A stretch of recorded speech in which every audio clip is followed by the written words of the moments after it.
Paige, as two women here talking, you've done incredible stuff. You've done stuff that I would never want to do, especially as a woman in the parts of the world that you've worked.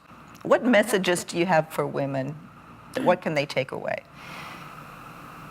Broad topic, but I can just say I'll whittle it down as much as I can that, we always hear those words, be authentic, speak your voice. And I can't tell you how many people come to me and say, what the hell does that mean? Be authentic, speak your voice.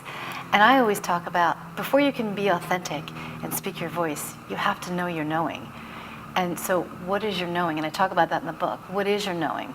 So I teach women, young girls, how to go inside and know their knowing. What does it look like? What does it feel like? So they talk about relationships. That's a relationship within themselves and a relationship within their knowing.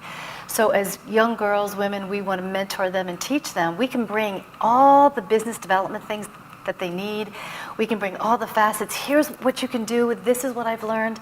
But until you teach a young girl or a woman how to connect with their inner knowing and their wisdom, they're not going to be able to grow to their full capacity. And that's what I think is the key for everybody. But since we're talking about young girls and women, that's what I teach. And that's what I think is paramount. Do you find that women in particular are at some level more receptive to your message than men? Great question. Women are more receptive right from the beginning.